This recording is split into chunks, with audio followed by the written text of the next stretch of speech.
Greetings everyone, welcome to Music as a Journey. I'm Peter. Today's video is an entry to the contest, into the contest put on by the channel 8 Vinyl Low, hosted by Emma. I first stumbled across Emma's channel probably about 2 years ago when I was checking out videos. I think it would have been for the summer vinyl tag, or possibly just the vinyl tag.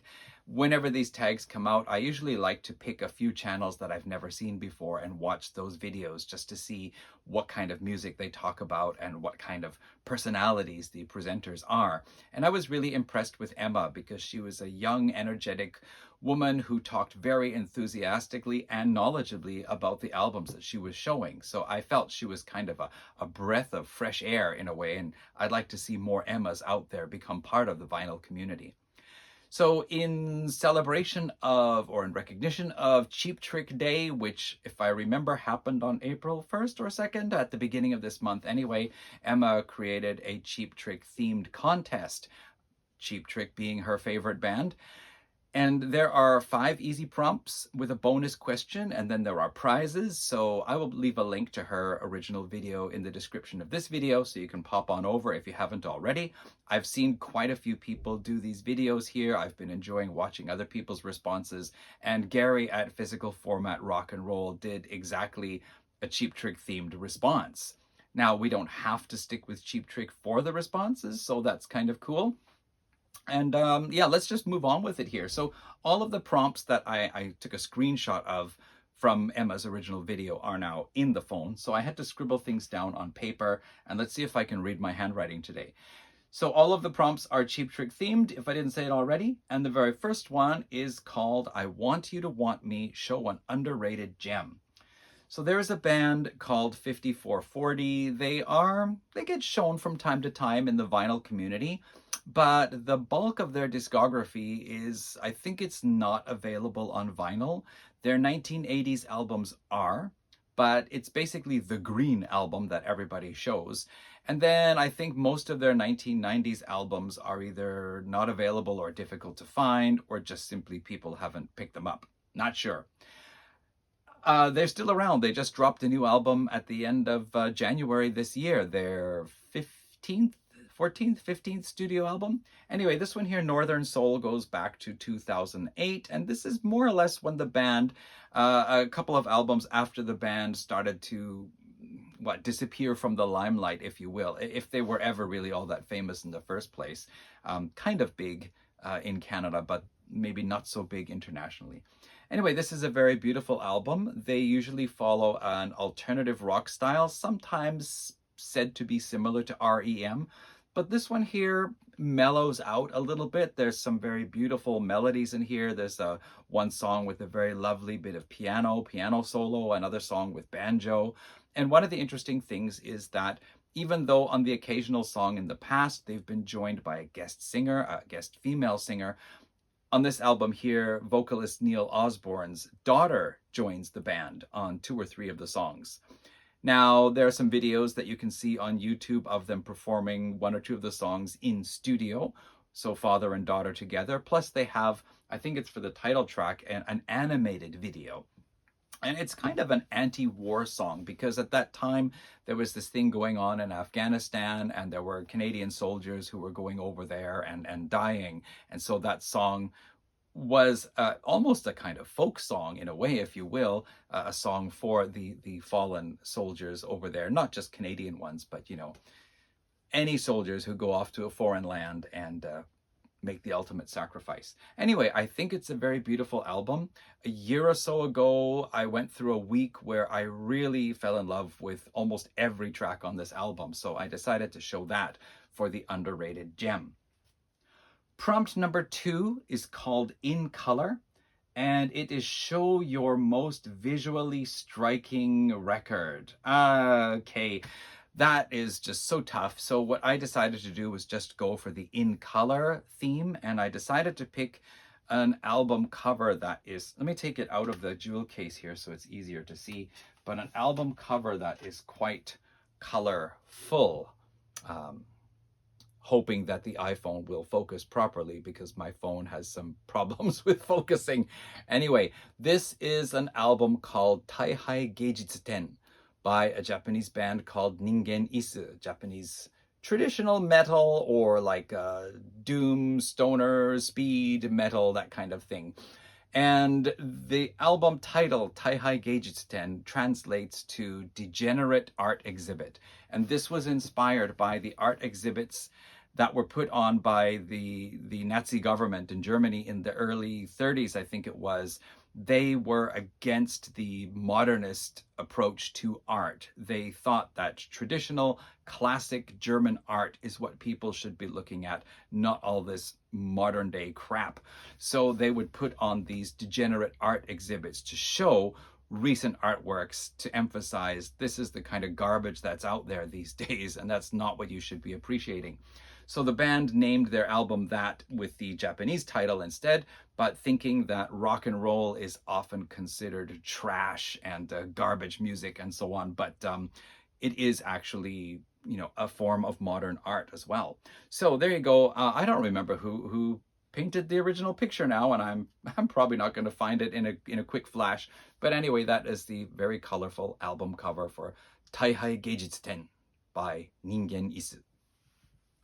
Prompt number 3 is called Surrender, and that is to show an album that you learned to love.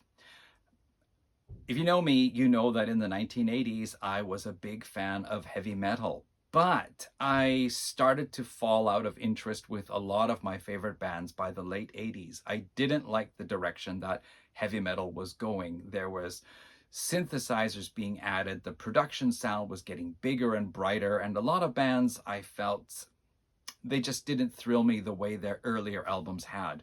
And one such band was Iron Maiden. Loved the first few albums, but from somewhere in time, didn't really like it so much. And then the last one I bought was Seventh Son of a Seventh Son. And that was my last Iron Maiden album for a very long time. I just was not interested in what they were doing on this album. Few years ago, I revisited Iron Maiden. I think I bought some reissues of their albums on CD, and then I decided, I think it was with the release of Book of Souls, I bought that and thought, you know what, it actually is pretty good, so let me see what Iron Maiden has been up to. And so I bought the 4 albums that came before that, from the reunion with Bruce Dickinson and Adrian Smith rejoining the band for the 2000 release Brave New World, and I liked those. So then I went back to buy Somewhere in Time and Seventh Son of a Seventh Son, and actually I found I enjoyed the album much, much more. And recently, Christian Osorio over in Santiago, Chile had an Iron Maiden tag, and so in preparation for the tag, I listened to all the Iron Maiden albums that I had, and once again found that, yeah, I do like this album, and there are some really great songs. I think Infinite Dreams, the second track, is my absolute favorite from here so far. But yeah, and I have since picked up a couple of more albums I didn't have, and then Christian himself sent me a couple of albums I didn't have. So yes, I surrendered to Seventh Son of a Seventh Son. I think it's a great album now. Prompt number 4 is Budokan Energy. So I think it was after their 3rd album, possibly after their 4th, Cheap Trick went over to Japan, recorded a live album live at the Budokan, a popular place for bands to record live. Gillan did it, I know, Gillan of Deep Purple. Anyway, it is one of those classic live albums from the 1970s, and we should show a great live album. Now, I am not a big fan of live albums. If I have them, I usually listen to them once, maybe twice, and that's it. I really do prefer studio albums. However, a few years ago, or probably 7 or 8 years ago now, I really got into Styx. And I bought their live album, Return to Paradise, because there were 2 or 3 studio tracks on here that were not available on other albums. I think it was 2 or 3. Anyway, the interesting thing about this, and the reason why I chose it, is because Styx were so big in the late 70s and up to the very early 80s, and then everything just fell apart. There was a lot of tension between songwriter Dennis DeYoung, lead vocalist and songwriter and keyboards and accordion player, and Tommy Shaw, guitarist, also one of the main songwriters and vocalists. Tommy Shaw wanted Styx to continue being a rock band, whereas it seemed Dennis DeYoung wanted it to be more of a theatrical band that did stage performances in between their songs and even made like short movies and concept albums and so on. So there was a period where Styx was inactive, and then they wanted to get back together, but Dennis DeYoung couldn't join. And then finally they wanted to get back together, but Tommy Shaw couldn't join. And there was various reasons why it didn't work out. But at last, the band reconvened around 1995, 1996 or so. Unfortunately, drummer John Panozzo was suffering terribly from alcoholism, and his health had degenerated too much so that he could not participate in the tour. I think he may have been there for the original rehearsals, but they ended up replacing him, or taking his seat, Todd Zuckerman, I think it was, who is currently still the drummer for Styx. So why I'm picking this album, long story, is because listening to this album, I feel that this is a very happy band. Like, they are enthusiastic and very excited about playing their classic songs together. I feel in particular Dennis DeYoung is really so pleased to be playing the five of them together again. Prompt number 5 is called, what is it called? I think it's called She's So Tight. That's it, She's Tight. And it should be an album with no skips. That's pretty tricky because I have a lot of my, top favorite albums, but there's usually 1 or 2 songs in there that I'm okay not to hear. But I decided to go with the international release of Sweet's Ballroom Blitz. For a while in the 80s, this was the only Sweet album I could get, and I listened to this a lot, and I like every track on here. I hesitated to show it because this is actually a compilation album. Most of the songs on this album actually come from their 1973 album, Sweet Fanny Adams.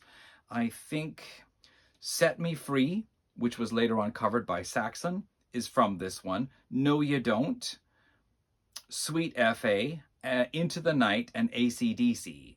5 of the songs from the international release of Desolation Boulevard appear on Sweet Fanny Adams. As well, we have The Ballroom Blitz is a bonus track on here because it was originally released as a single but didn't appear on any of the albums. The rest of the songs actually come from, mostly, the British or European release of Ballroom Blitz. Let's not pick up my notepaper with it, so you can see there. And it's only a couple of tracks. The first track, The 16s and Solid Gold Brass, which are both on this one here, come from this album. And then we have the original version of Fox on the Run on here. I think everybody knows this version of Fox on the Run with its keyboards and very layered vocals and that sort of thing. Here it's more of a stripped back rock version. You don't get all that crazy keyboards. There's not as much layered vocals. It's more of a rock song with a catchy chorus. And in a way, I actually prefer this one better. So yeah, and I think there was one other thing, I Wanna Be Committed, which is on here, appears as a bonus track on here. It might have been a single originally. So yeah, no skips on this one because it is a compilation of some of the great songs of these two, plus a couple of single versions of songs as well. So prompt number 6 is the bonus question, and it is to share a Cheap Trick memory. Now for me, Cheap Trick is not a band I ever really jumped into. There was a time 7 or 8 years ago where I was checking out different bands like Styx and Queen and some others that I never got into. Because during the 1980s, that's when I was introduced to a lot of these 70s classic bands, and I just was not impressed with their 80s output. It did nothing for me. So I had to actually go back decades later and check out the 70s output of these bands for me to actually start getting into them.